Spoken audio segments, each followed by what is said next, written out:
हम कौन हैं, हमारा कर्तव्य क्या है और हमारा प्रभु से संबंध क्या है और हमारे प्रभु का स्वरूप क्या है। प्रभु, ये प्रश्न हमारे अंदर है।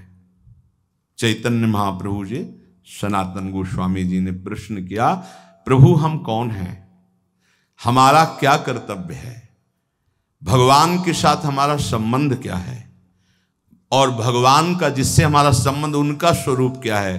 प्रभु मैं ये जानना चाहता हूं। महाप्रभु चैतन्य देव ने कहा, सनातन तुम पर श्री कृष्ण की बहुत कृपा है, मैं जान रहा हूं तुम्हें शंका नहीं, पर तुम सुनना चाहते हो। साधु पुरुषों का ऐसा ही स्वभाव होता है कि वो अपने को निमित्त बनाकर जगत के मंगल के लिए प्रश्न करते हैं। पूछो क्या चाहते हो, क्या जानना चाहते हो। प्रभु मैं जानना चाहता हूं कि जीव भगवान का अंश है, तो ये विभिन्नता क्यों है, कोई दुष्ट स्वभाव का, कोई शांत स्वभाव का, कोई ऐसे कोई वैसे, ये विभिन्नता क्यों प्रतीत होती है, नानात्व क्यों प्रतीत होता है। प्रभु ने कहा, सनातन शास्त्रों में मुक्त, नित्य, मुमुक्षु और बद्ध, ये 4 प्रकार के भगवत अंशों का वर्णन हुआ है। मुक्त, नित्य, मुमुक्षु और बद्ध।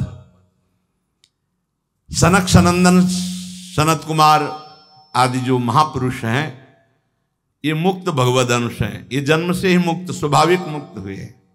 सनक सनंदन, सनातन, सनत कुमार आदि ये जन्म सिद्ध है, मतलब इन्होंने कोई साधना करके मुक्ति नहीं प्राप्त की, ये मुक्त ही है, प्रकट हुए हैं।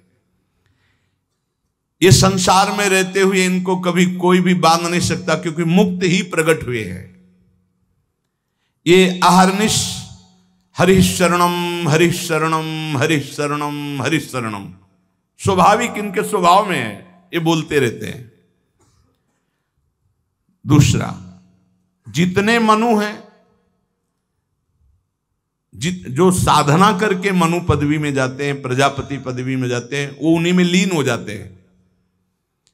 पर जो सृष्टि के प्रथम मनु, प्रजापति, इंद्र, सप्तऋषि, ये नित्य है, ये नित्य है। ये पद जो है प्रारंभ में जो इनमें बैठे वो नित्य है। सृष्टि बदलती जाएगी, सप्तऋषि पद, मनु पद, इंद्र पद, ये नित्य है। नित्य का मतलब स्वरूप से है कि इसमें नित्य जो चैतन्य गण है, इस पदवी को प्राप्त हुए उसमें विराजमान होते हैं, क्योंकि इस सृष्टि के निमित्त ही इनकी रचना हुई है। वायु देवता है, अग्नि देवता है, इनकी आराधना करके कोई वहां देवता बने, वो तो पूर्ण क्षीण होने पर मृत्यु लोक आएगा।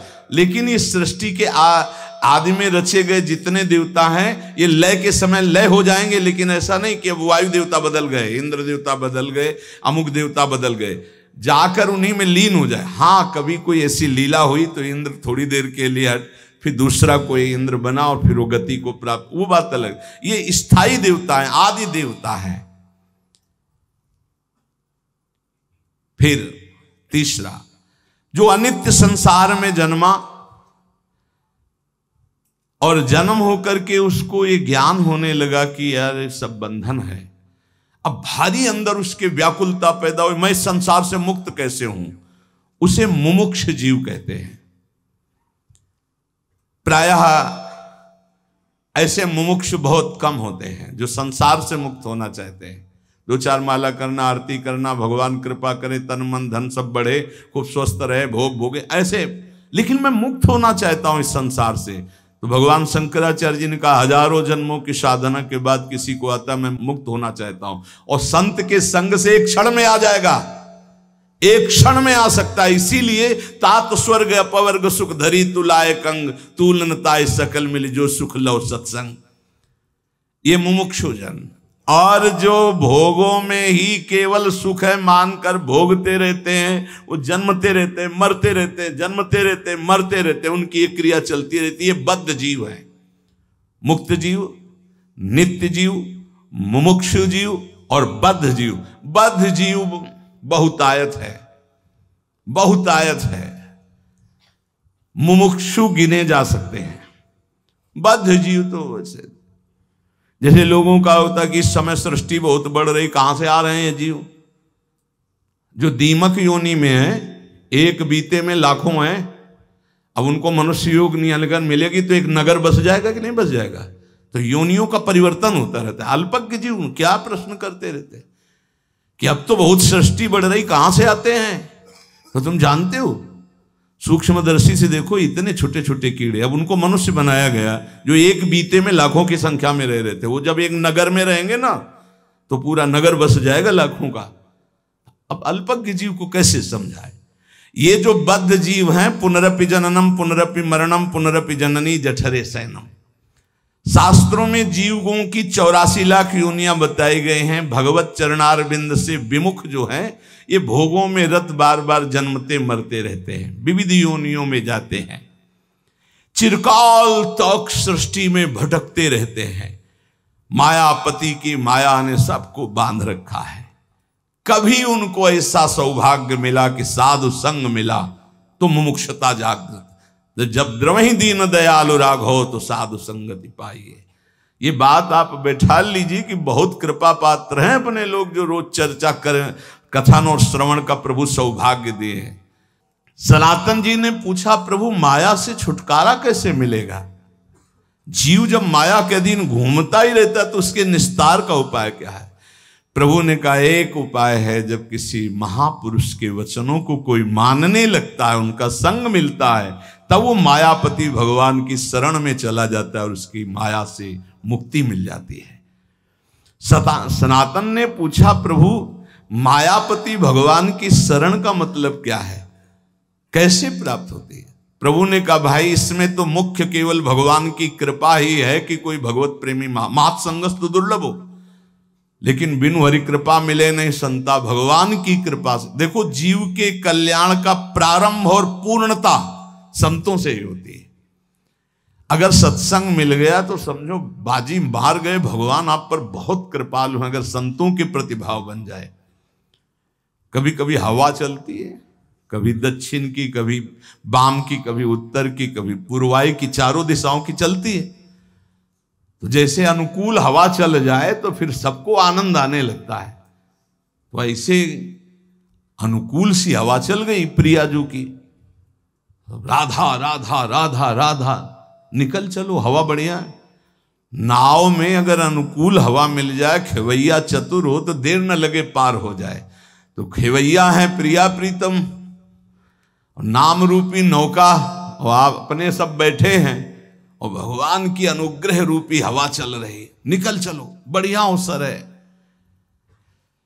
जब किसी पर भगवान की कृपा होती तो उसकी पहचान क्या होती? बोले उसे संतों की बात पर विश्वास होने लगता है और शास्त्र की कृपा उसके ऊपर बरसने लगती है। शास्त्र स्वाध्याय करने का मन होता है और फिर वो भगवान की कृपा मनाता है कि संत मिल गए, शास्त्र स्वाध्याय में रुचि हुई, नाम जप होने लगा। प्रभु आपकी बड़ी कृपा, वैसी कृपा कर दो कि हृदय निर्मल हो जाए, ये काम क्रोध लोभ मोह प्रभु आपसे विमुख, वो प्रार्थनाएं करने लगता है। बिल्कुल ऐसा ही है। एकांतिक में दृश्य आते हैं, प्रार्थना शुरू हो जाती है। सनातन ने कहा, प्रभु मैं जानना चाहता हूं कि जीव प्रभु से विमुख होकर क्यों योनियों में भटकता है? पृथ्वी में तो हमने ऐसे वैभव भोग ऐश्वर्य देखे सब, पर प्रभु किसी में शांति नहीं, दुख ही दुख है। स्वर्गलोक में भी तो नाम मात्र का केवल दिखावटी सुख है, बाद में फिर मृत्यु लोक। प्रभु अंतिम शांति कहां जाकर मिलती है? प्रभु ने कहा, सनातन चींटी से लेकर ब्रह्मा तक सब मायाबद्ध है, माया में बंधे। स्वर्ग क्या ब्रह्मलोक तक शांति नहीं, परम शांति तो प्रभु श्री कृष्ण के चरणों के चिंतन में, नाम कीर्तन में, नाम जप में है। किसमें परम शांति है? प्रभु श्री कृष्ण के चरणों के चिंतन में, नाम जप में, नाम कीर्तन में। बोले ये भोग ले तो चित्त शांत हो जाएगा। अरे त्यागात शांतिरनंतरम, भोगात शांतिरनंतरम नहीं है। सनातन ने कहा प्रभु ब्रह्मा जी तो भगवान के स्वरूप है। फिर आपने कहा चींटी से ब्रह्मा तक मायाबद्ध है, उनको तो सुना है वो चराचर जगत के ईश्वर, उनको क्या दुख है, वो तो संपूर्ण जगत को उत्पन्न करने वाले स्वामी हैं। चैतन्य महाप्रभु ने हंसकर कहा कि भगवान तो श्री कृष्ण चंद्रजू हैं, आपको अभी पता नहीं, न जाने कितने असंख्य ब्रह्मांड हैं और असंख्य ब्रह्मांडों में असंख्य ब्रह्मा हैं, अलग अलग मुख के। गर्ग संहिता में वर्णन हुआ, जब अपने यहाँ के ब्रह्मा जी गए तो एक सखी प्रकट हुई। क्या विनय है, कहां से आए हो, किस लोक के ब्रह्मा हो? तो बोले और लोक के भी हैं। बोले तुम तो 4 मुख वाले हो, देखो उधर लाइन खड़ी, कोई 100 मुख का, कोई 1000 मुख का, कोई 10,000 मुख का, ऐसे ब्रह्मा है अनंत ब्रह्मांडों में। ब्रह्मा जी की खोपड़ी काम नहीं की कि हम तो समझ रहे थे पूरे ब्रह्मांड के ईश्वर हम ही हैं। न जाने कितने नारायण भगवान की लाइन लगी हुई थी, कोई इतनी भुजा वाला, कोई इतनी भुजा वाला। असंख्य ब्रह्मांडों में असंख्य रूपों से हरि ब्रह्मा महादेव के रूप में असंख्य ब्रह्मांडों का एक रोमकूप में करोड़ ब्रह्मांड। अब तुम्हारी बुद्धि कैसे काम करेगी, कैसे काम करेगी? तुम्हारे रोमकूप में एक सरसों नहीं टिक सकती है, और श्री कृष्ण के रूप में ब्रह्मांड निकाया निर्मित माया रोम रोम प्रति वेद कहें, और तुम श्री कृष्ण का अनुगमन करना चाहते हो। कैसे कैसे लोग, भगवान ने किया, हम यही कहते। श्री कृष्ण ने इतनी 1000 गोपिकाओं के साथ रास किया। श्री कृष्ण सबकी आत्मा है, वही सब रूपों में विराजमान है। चलो गिरिराज जी का एक शिला उठाओ छोटी सी, और 7 घंटे से धारण कर लो, 7 दिन 7 रात 21 किलोमीटर के जो अब हैं उन गिरिराज जी को। और उस समय तो और भी बड़े थे, तिल तिल रोज घटते चले जा रहे। भगवान की लीलाएं सुनो, भगवान का नाम जप करो, हृदय पावन हो। ये उद्दंडताएं छोड़ो, नहीं तो पीट देगी माया। मायापति है, वो इशारा कर दिए कि देखो बहुत ही चालबाज बन रहा है, तो बोले बच्चा तो हमारा ही, अबे ठीक करती है, मैया मार पीट के चला देगी होश में। तो कह रहे हैं ब्रह्मा पर्यंत सब बंधे हैं, एक एक रूमकूप में करोड़ों ब्रह्मांड। दावानल में जब आग लगी, ऐसे मुंह में पी गए श्री कृष्ण, जिसमें माखन मिश्री खाया, उसी में ग्वाल वालों की प्राण रक्षा के लिए भीषण जंगल की दावानल को भगवान एक क्षण में पी गए। तो कोई आश्चर्य थोड़ी, यहीं से अग्नि का प्रादुर्भाव हुआ। ब्राह्मणो समुखमासीत बाहु राजन्य कृता, जैसे ये चतुर्वर्ण, ऐसे ही भगवान की मुख से अग्नि का प्रादुर्भाव हुआ, मानो अपने स्थान पर अग्नि को रख लिया। ऐसे पक्षी उड़ते थे तो काली दह में गिर के मर जाते थे, ऐसी विष की ज्वाला निकलती थी, और उसमें खूब कूद करके मर्दन किया काली का, और उसको निकाल दिया। भगवान के समान सिर्फ भगवान है। प्रभु ने हंसकर कहा सनातन, भगवान तो सिर्फ श्री कृष्ण हैं, न जाने कितने असंख्य ब्रह्मा असंख्य ब्रह्मांडों में उत्पन्न और लय होते रहते हैं।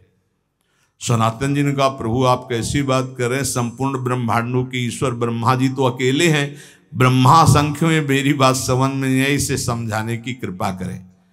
चैतन्य महाप्रभु ने कहा अच्छा तुम समझो, जैसे काशीपुरी में तुम बैठे हो, ऐसे पुण्य पाप नाशनी 7 पुरियां भारतवर्ष में हैं, लाखों नगर हैं, ऐसे ऐसे 9 खंडों वाला जम्बू द्वीप है।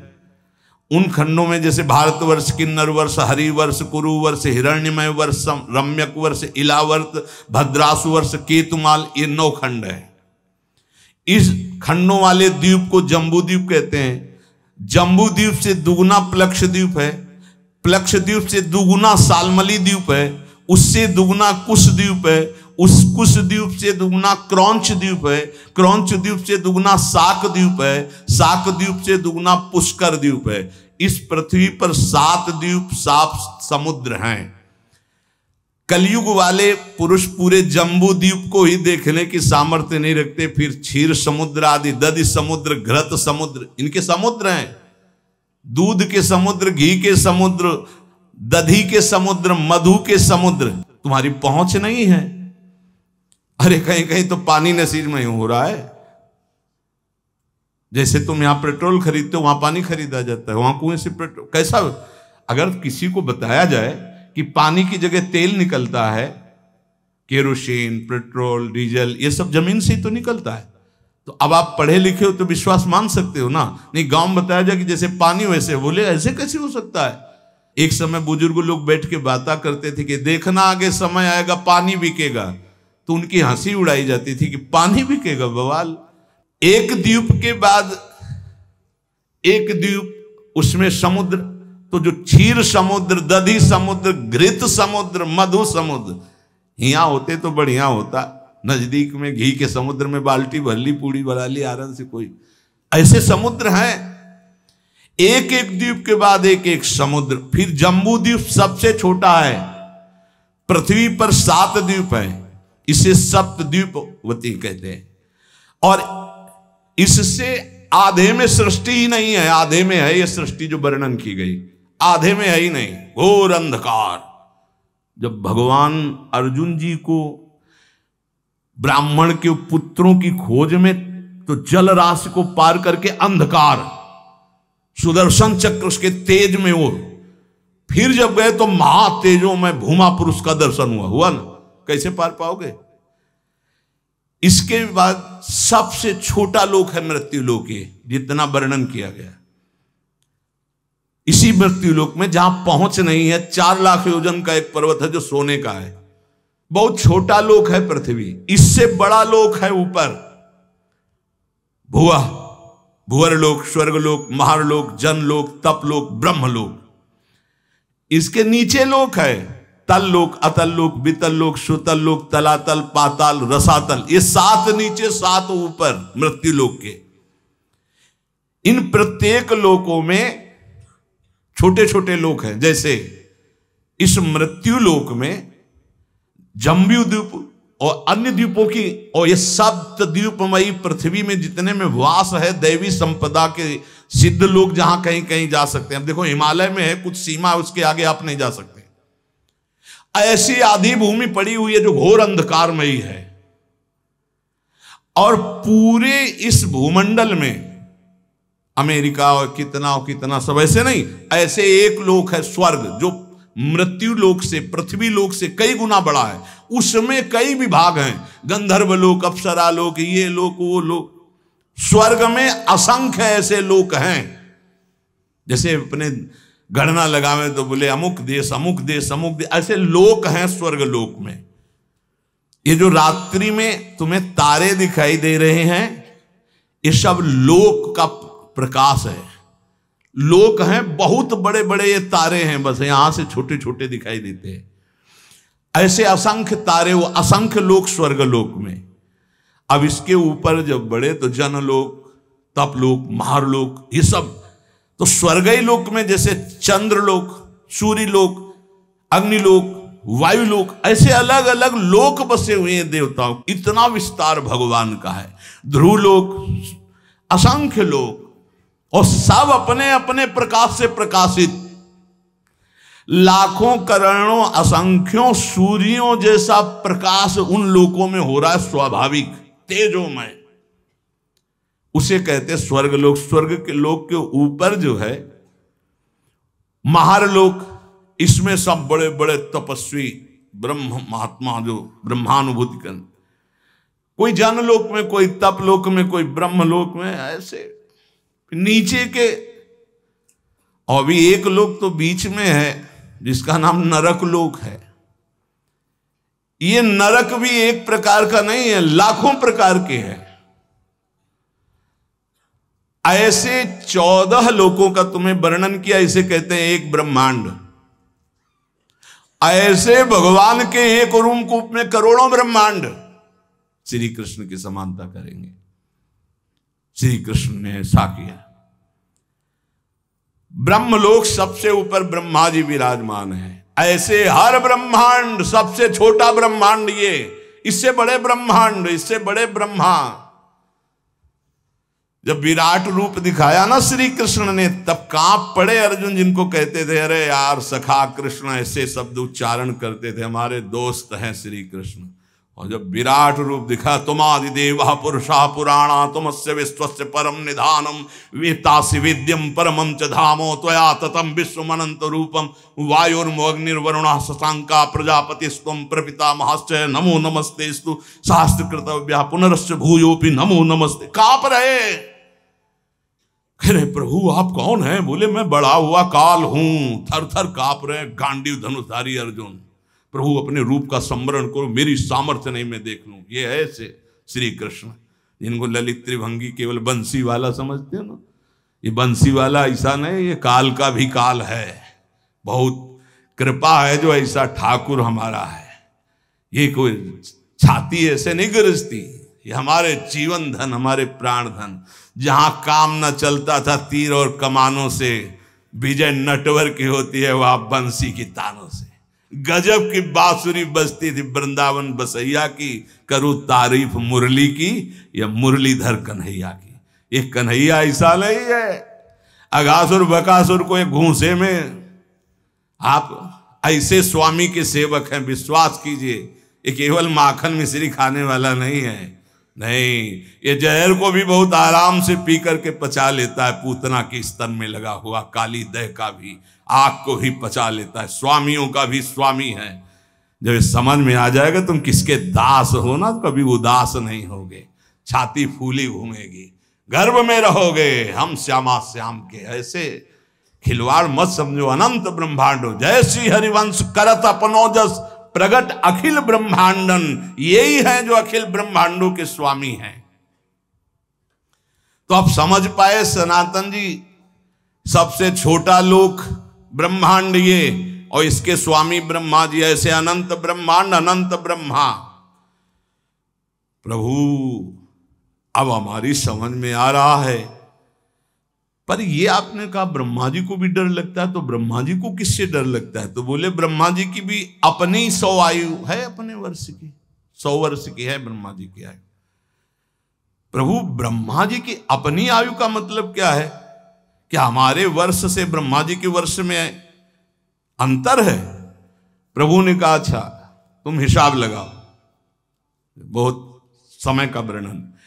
जो किसी प्रकार ना दिखे, जिसके किसी तरह भी विभाग ना हो, उसे अणु कहते हैं। जिसका विभाग न किया जा सके अणु कहते हैं। 2 परमाणुओं का एक अणु होता है, 3 अणुओं का एक त्रिश्रेणु होता है। त्रिश्रेणु झरोखे में जब सूर्य की किरणें आती है, जो छोटे छोटे उड़ते दिखाई देते हैं, उसे त्रिश्रेणु कहते हैं। वो इतना हल्का होता है कि कभी पृथ्वी में गिरता ही नहीं, वो उड़ता ही रहता है, वह घूमता रहता है, केवल सूर्य के झरोखे में दिखाई देता है। देखा होगा ऐसे छोटे छोटे कण। जितनी देर में 3 त्रिश्रेणु ऐसे, उसे त्रुटि कहते हैं।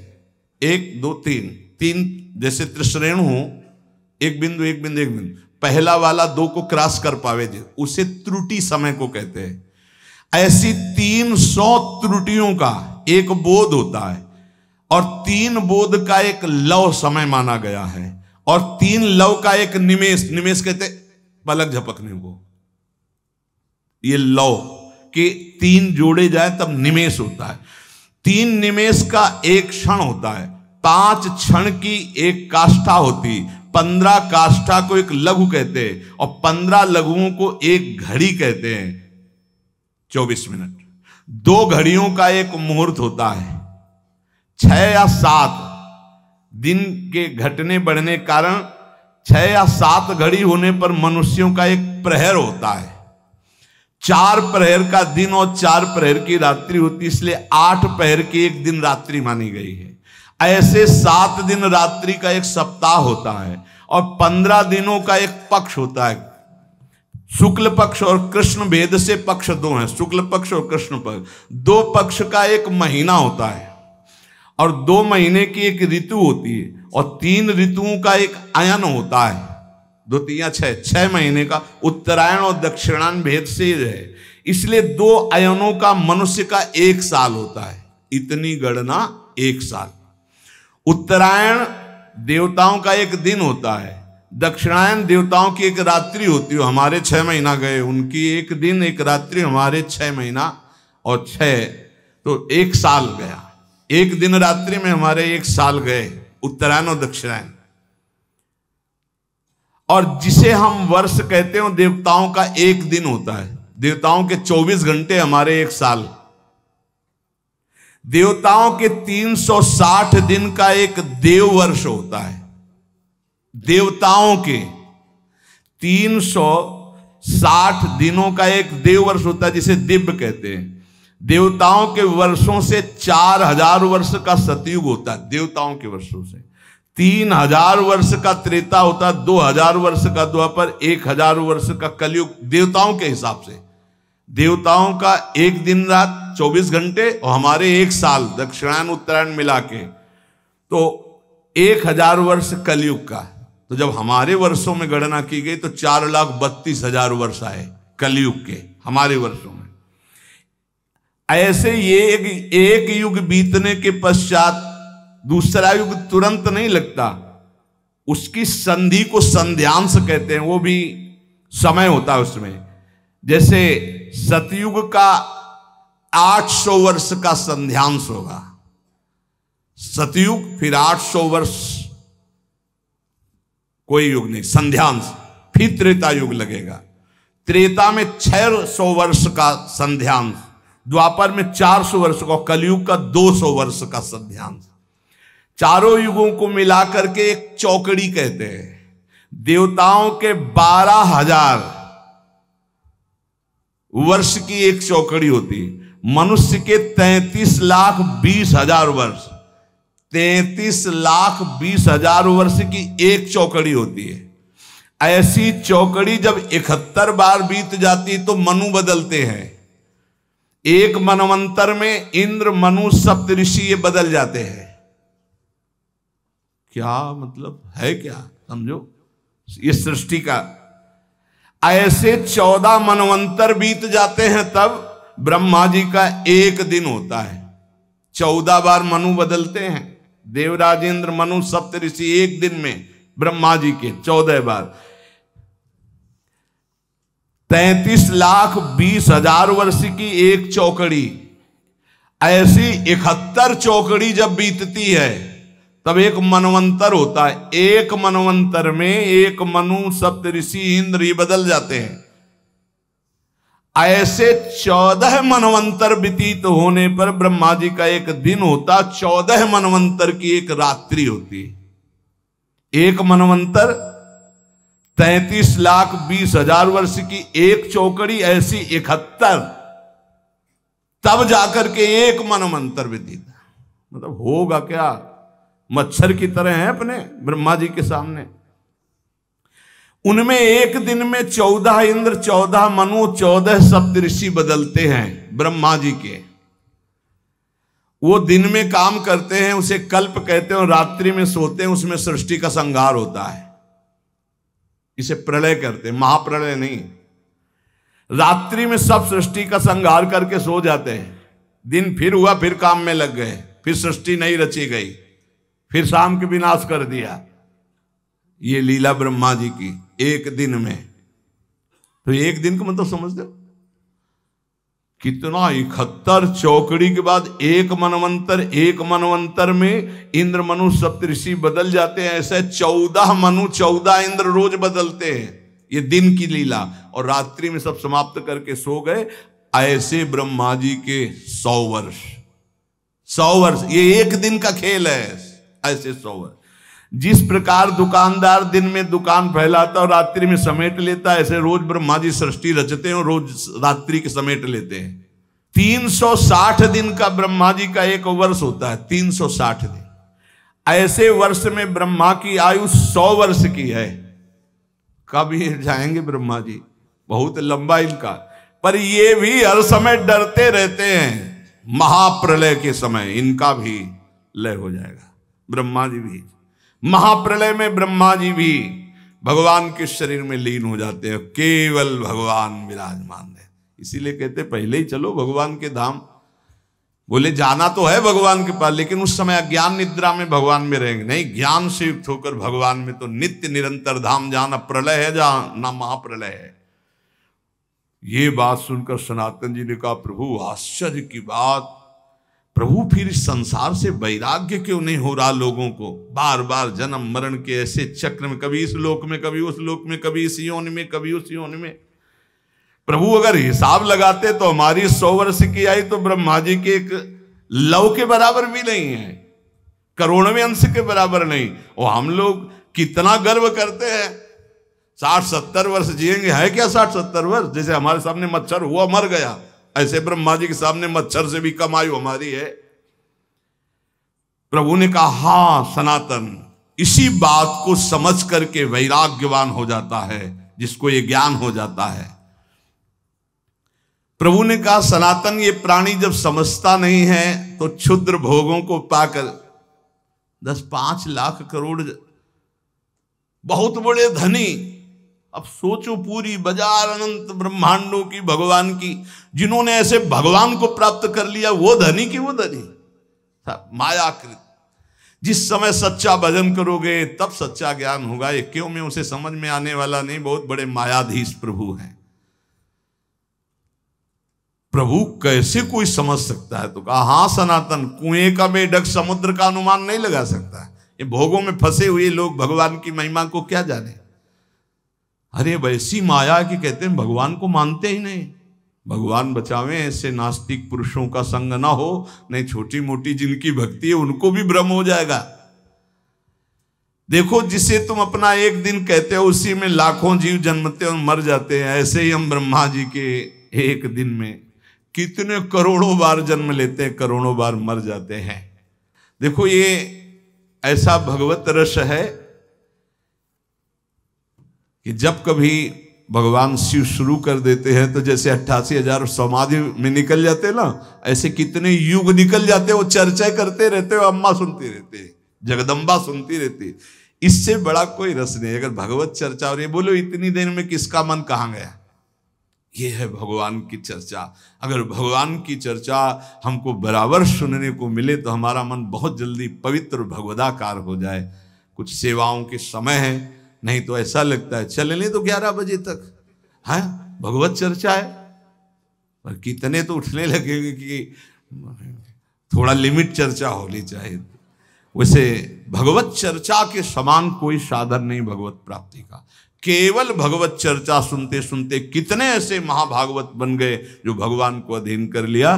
तो जो चर्चा सुनो, खूब मनन करो, नाम जप करो, और कोई भी उत्सव में उद्दंडता न करना। जैसे होली उत्सव है, आप सबसे प्रार्थना है, आप बड़े भाग्यशाली हो। ये मदिरा, ये नशा, ये बिल्कुल मत करना। एक दूसरे के गुलाल लगाओ, चरण स्पर्श करो, अच्छे अच्छे पदार्थों का भोग लगाओ, पाओ, हो गया उत्सव। इसलिए भाई, प्रहलाद के पक्ष के हो आप लोग, होली खेलो कैसे, गुलाल लगाओ, एक दूसरे को चरण स्पर्श करो, नमस्कार करो। ये हमने गांव में देखा, ऐसे गुलाल लगाते हैं, चरण स्पर्श करते हैं, ऐसे अच्छे अच्छे पकवान बनाओ, प्रभु को भोग लगाओ, नाम कीर्तन करो, होली के पद गाओ। कोई भी ऐसी गलती मत करो कि तुम्हारा जीवन भगवत विमुख हो जाए। सबसे प्रार्थना है, आप लोग महाभाग्यशाली हो, धाम में बैठे हो, भगवत चर्चा सुन रहे हो। ऐसी कोई चेष्टा मत करो जो आप सत्संग सुनते सुनते अच्छे विचार वाले बनने वाले हो, एक दिन गंदा आहार कर लिया, सब चौपट हो गया। ये भक्ति का मार्ग बहुत सुकोमल मार्ग है। जैसे कपूर है, उसको बंद करके सुरक्षित रखो तो रखा है, शीतलता प्रदान करेगा, और अगर खुला रख दो तो उड़ जाएगा। अगर तुम अपनी इंद्रियों को खुला कर दोगे, एक गलती कर दोगे तो भक्ति उड़ जाएगी, श्रद्धा उड़ जाएगी। इसलिए सबसे प्रार्थना, अच्छे आचरण, अच्छा भोजन, अच्छा विचार, अच्छा व्यवहार, खूब नाम जप, तो इस माया प्रपंच से मुक्त होकर भगवान के निज धाम में चले। जो इतने महिमाशाली भगवान, वो हमारे प्राणनाथ हैं, वो हमारे जीवन धन हैं, वो हमको बुला रहे हैं, तभी हमें ये संग प्राप्त हुआ है।